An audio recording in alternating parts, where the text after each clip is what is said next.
Selamat siang pemirsa, saya Siti Isnianinur kembali hadir menemani Anda dalam Sumut hari ini siang. Siang ini kami telah merangkum sejumlah informasi terkini di antaranya. Polres Tadakaro tembak pelaku curanmor. Omset pembuat kue kering di Pematang Siantar turun 75%. Pedagang pasar induk Medan keluhkan penurunan omset penjualan.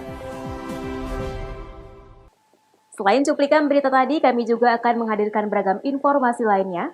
Pemirsa, kita jelang Sumut hari ini siang selengkapnya.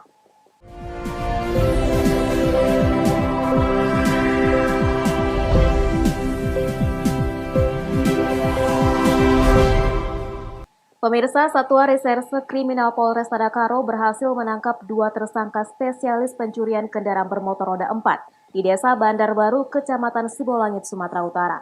Petugas terpaksa melumpuhkan kedua tersangka dengan timah panas karena melawan saat akan ditangkap. 2 tersangka kasus pencurian kendaraan bermotor roda 4 ini tidak lagi dapat berkutik usai diamankan petugas dari Satuan Reserse Kriminal Polres Tadakaro. Kedua tersangka ini berhasil ditangkap oleh petugas di Desa Bandar Baru, Kecamatan Sibolangit usai merampok 1 unit truk di Jalan Besar Kecamatan Merek. Menurut keterangan Kasat Reskrim Polres Tadakaro, dalam melancarkan aksinya, modus kedua tersangka menyetop truk dan mengatakan telah menabrak peliharaan warga. Saat truk berhenti, tersangka langsung menodongkan senjata tajam ke supir dan merampas uang serta handphone milik korban. Usai mendapat laporan dari korban, petugas langsung melakukan penyelidikan dan mendapatkan informasi keberadaan kedua tersangka.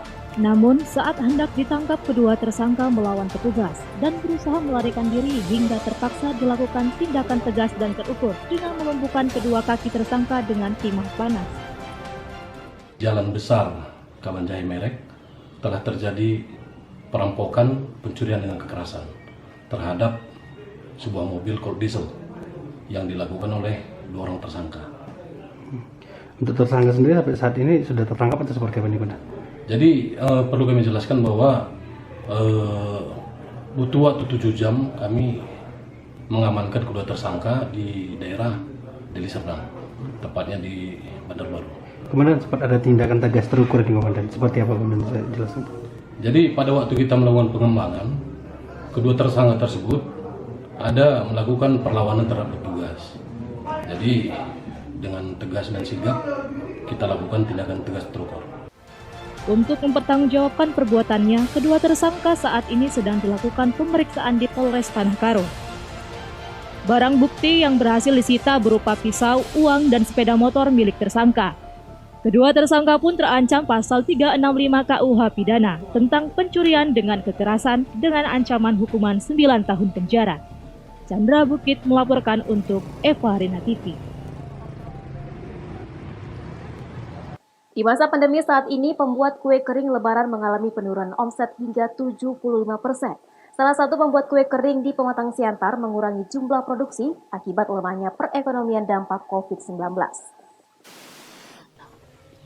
Seiring terjadinya pandemi COVID-19, pembuat kue kering lebaran tetap memproduksi kue keringnya. Namun kini tak sebanyak tahun sebelumnya. Biasanya 1 atau 2 bulan menjelang Ramadan, pembuat kue kering sudah ramai pesanan. Namun tahun ini berbeda bagi Deliana Peranginangin, pembuat kue kering lebaran di Pematang Siantar. Jika biasanya ia memproduksi 800 kg hingga 1000 kg kue kering, namun di masa pandemi ini, ia hanya mampu memproduksi 300 kg kue kering saja. Tergantung bila ada pesanan dari konsumen. Tidak seperti pada tahun-tahun sebelumnya, Deliana tetap memproduksi kue kering meskipun belum ada pesanan. Menurunnya produksi kue lebaran di tahun ini dikarenakan masyarakat terdampak wabah COVID-19, sehingga enggan membeli bahkan mengurangi barang yang akan dibeli. Menurun jauh. Menurunnya sampai bagaimana, Bu? Sampai 75%. 70-75% gitu. Biasanya kita buat per tahun itu ada berapa kilo gitu ada? 800 sampai 1000 kilo gitulah, ini 300. Sistemnya kita sekarang gimana, Bu? Pesan dulu baru dibuat. Kalau sebelum-sebelumnya?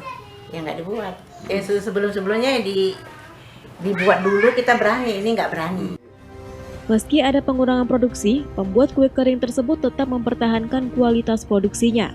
Harga jual masih stabil dan tidak melonjak drastis jika dibandingkan tahun lalu. Ebit Masdar melaporkan untuk Evarina TV. Di tengah pandemi corona, pemerintah pusat telah menambah saldo bantuan pangan non-tunai dari Rp150.000 menjadi Rp200.000 kepada keluarga penerima manfaat. Namun di Batubara, bantuan tersebut tidak semua warga miskin yang mendapatkannya.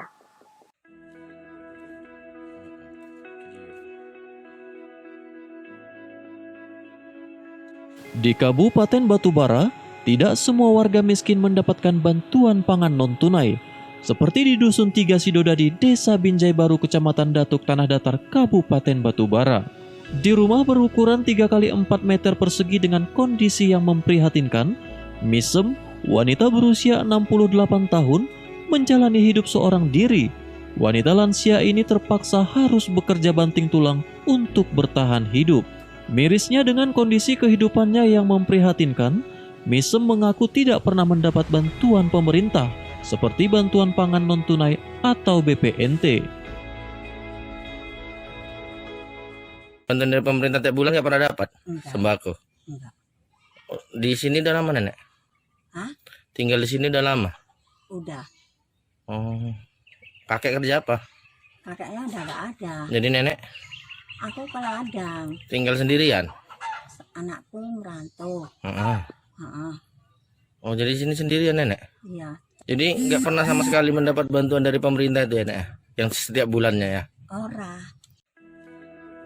Sementara, dirinya berharap bantuan tersebut sangatlah bermanfaat untuk membantu kesusahan hidup yang dialaminya.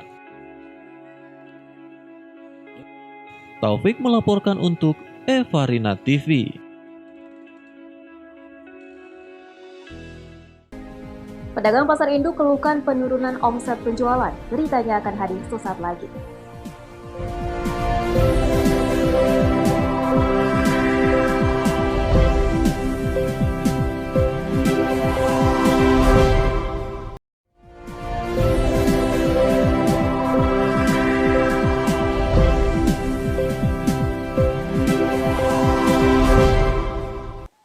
Terima kasih masih di Sumut hari ini.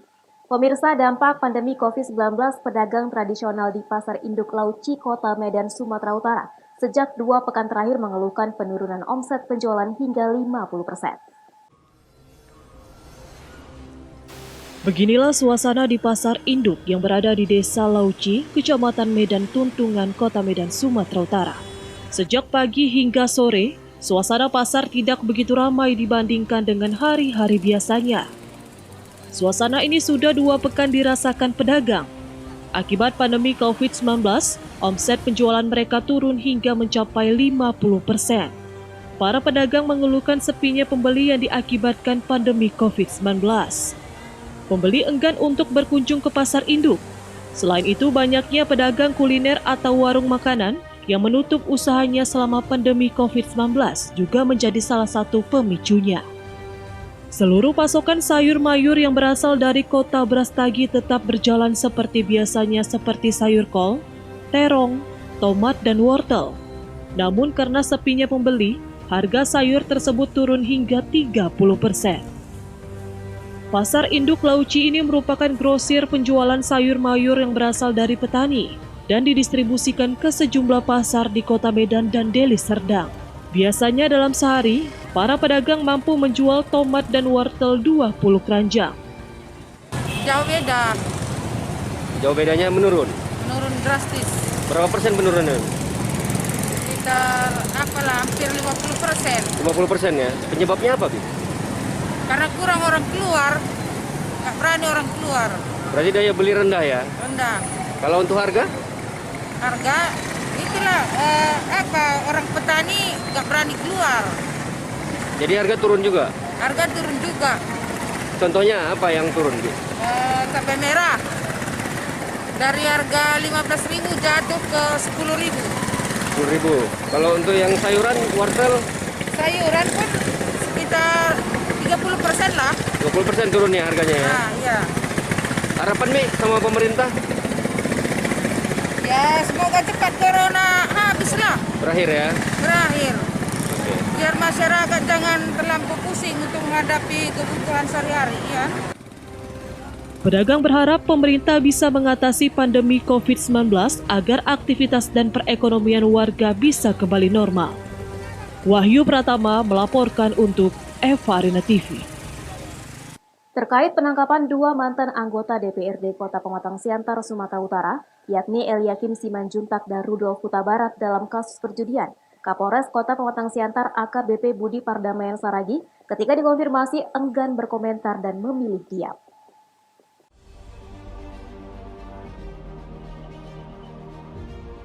Sikap Kapolres Kota Pematang Siantar AKBP Budi Pardamaian Saragi tidak mencerminkan sikap sebagai seorang pemimpin apalagi penegak hukum.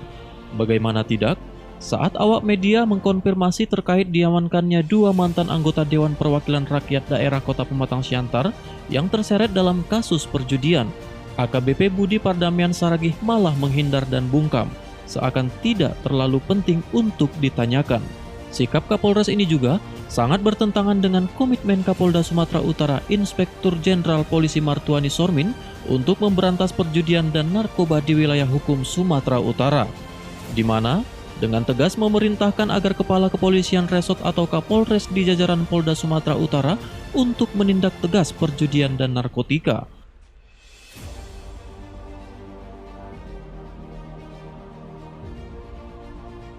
Anggota DPRD. Tanggapan Bapak dari Kapolres lah Pak?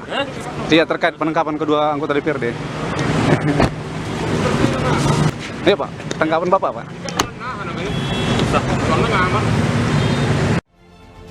Sebelumnya, dua mantan anggota DPRD Pematang Siantar Eliakim Simanjuntak dan Rudolf Huta Barat diamankan oleh tim khusus Reskrim Polres Pematang Siantar dari tempatnya yang berbeda. Keduanya diamankan berdasarkan pemeriksaan dan penyelidikan terhadap seorang bandar Rudi Tanjung yang sebelumnya telah ditangkap. Keterlibatan mantan Ketua DPRD Pematang Siantar, Eliakim Simanjuntak dan Rudolf Huta Barat mantan anggota DPRD Pematang Siantar terlibat dalam permainan judi tebak angka dengan cara memesan Sydney dengan taruhan Rp500.000. Sampai kini, kasus yang melibatkan dua mantan anggota DPRD Kota Pematang Siantar tersebut tidak jelas keberadaannya. Apakah diproses secara hukum atau tangkap lepas?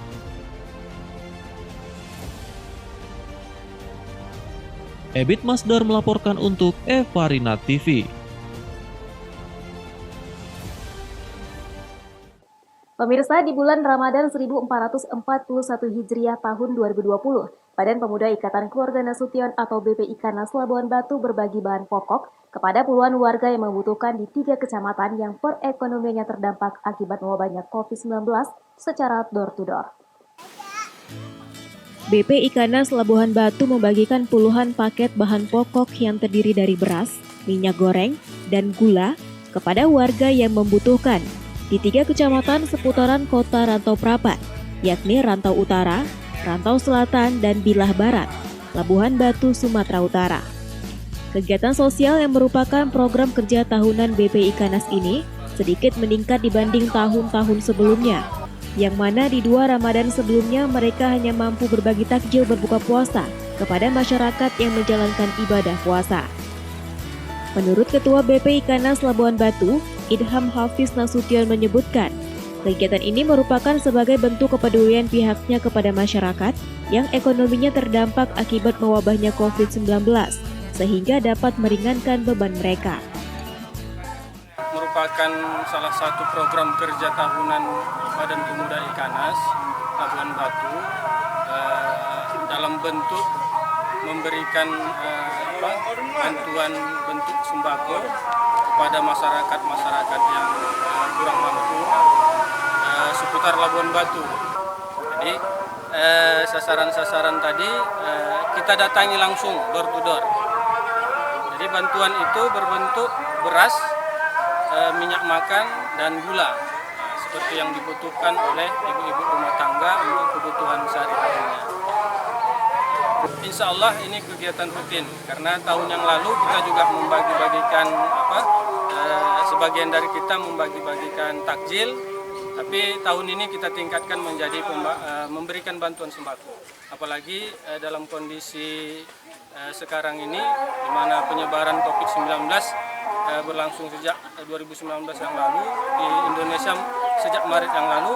Jadi kita menyampaikan sebagai bentuk keprihatinan kita kepada masyarakat, kita bagi-bagikan sembako. Gitu. Idham pun menambahkan sebanyak 50 paket bahan pokok yang dibagikan kepada masyarakat ini merupakan partisipasi seluruh anggota BP Ikanas Labuan Batu. Nantinya kegiatan ini akan mereka upayakan secara berkesinambungan. Ucok Sitorus melaporkan untuk Eva Rina TV. Pemirsa, Sumut hari ini akan kembali dengan informasi menarik lainnya. Tetaplah bersama kami.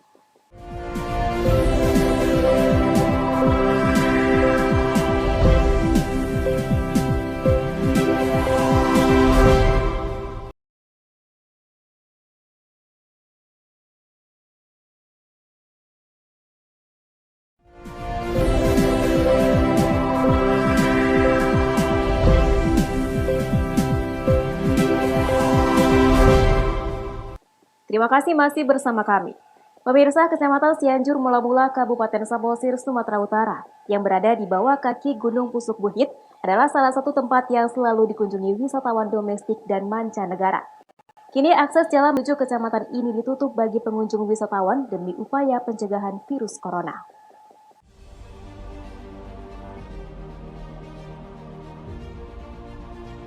Dua pintu masuk menuju Kecamatan Cianjur Mula-Mula ditutup akibat terkena imbas oleh dampak pandemi virus corona. Melalui Camat Cianjur Mula-Mula, warga 12 desa dibentuk menjadi dua kelompok. Selanjutnya akan ditempatkan di antara Desa Sipitudai dan Desa Huta Ginjang yang menjadi pintu masuk ke kecamatan. Dengan menerapkan dua shift, penjagaan pintu masuk dengan cara memportal dilakukan oleh perwakilan dari perangkat desa masing-masing. Larangan masuk berlaku bagi wisatawan. Selain itu, tindakan tegas juga dilakukan oleh petugas jaga, seperti melakukan pemeriksaan KTP serta pemeriksaan suhu tubuh. Ini diterapkan bagi warga yang bukan tinggal di kecamatan tersebut. Desa siaga untuk percepatan penanganan penyebaran COVID-19 juga dilakukan oleh warga Desa Tanjung Bunga, Kecamatan Pangururan, Kabupaten Samosir. Desa ini juga merupakan jalur darat pintu masuk menuju objek wisata budaya serta pintu masuk menuju Gunung Pusuk Buhit. Pembentukan desa siaga ini diharapkan dapat mencegah pandemi corona yang telah mewabah di ratusan negara di dunia.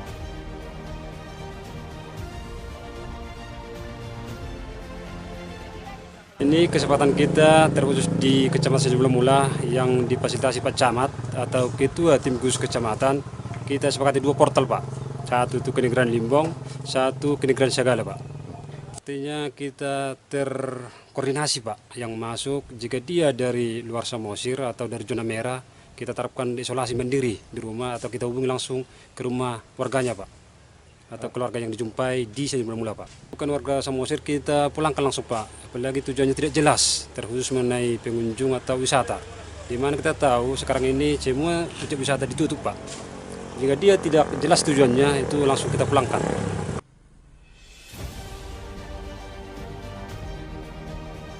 Bagi perantau yang datang akan dilakukan isolasi mandiri. Isolasi mandiri dilakukan di bawah pengawasan petugas percepatan penanganan COVID-19.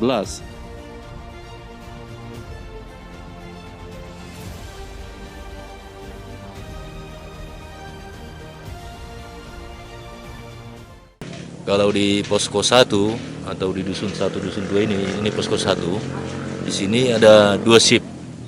Dari pagi sampai sore, shift kedua dari sore sampai malamnya. Tetapi kalau di posko 2 yang ada di dusun 3 di atas, itu kita bagi menjadi 3 shift. Shift pertama dari pagi hingga siang atau setengah 1, shift kedua dari setengah 1 sampai jam 7 malam. Shift ketiga dari jam 7 malam sampai menjelang subuh. Dan sistem penjagaannya kita buat sekali jaga ada 4 orang.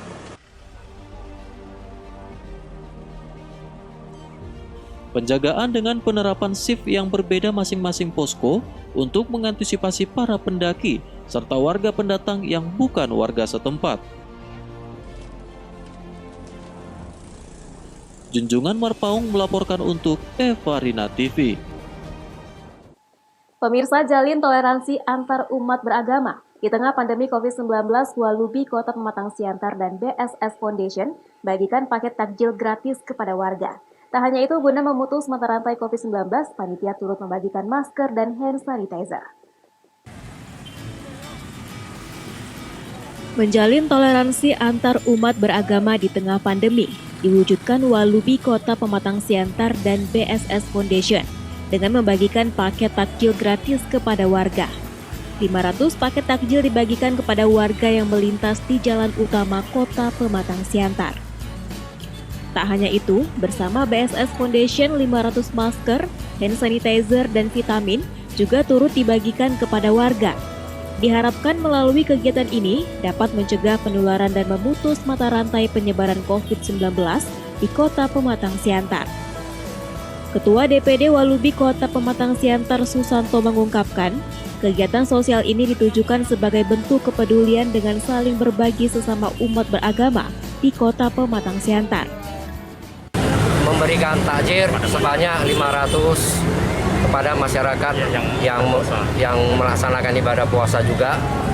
Kemudian kita juga ada bekerja sama dengan BSS Foundation membagikan masker juga kepada pengguna di jalan. Tujuan acara ini adalah untuk saling berbagi sesama umat beragama yang ada di Kota Pematang Siantar. Perlu kita ketahui, Kota Pematang Siantar adalah kota tertoleran di Indonesia.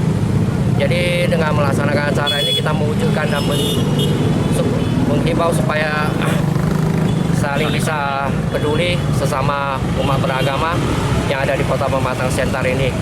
Dari DPD Walubi Kota Pematang Siantar juga mengharapkan agar masalah teman-teman yang lain bisa mengikuti untuk saling membantu sesama umat beragama yang ada di Kota Pematang Siantar ini. Dan kita juga berharap COVID-19 ini cepat berlalu dan semuanya bisa tetap beraktivitas seperti semula kembali. Sementara itu, kegiatan ini disambut antusias oleh masyarakat. Uluran tangan sangat dibutuhkan bagi warga yang terdampak ekonominya akibat COVID-19. Masyarakat berharap pandemi ini segera berlalu sehingga masyarakat dapat kembali beraktivitas seperti biasanya. Ebit Masdar melaporkan untuk Evarina TV. Pemirsa, informasi tadi sekaligus mengakhiri pertemuan kita dalam Sumut hari ini siang. Saya Siti Isnaninur, mewakili kerabat kerja yang bertugas, pamit undur diri dari hadapan Anda. Terima kasih atas kebersamaannya dan sampai jumpa.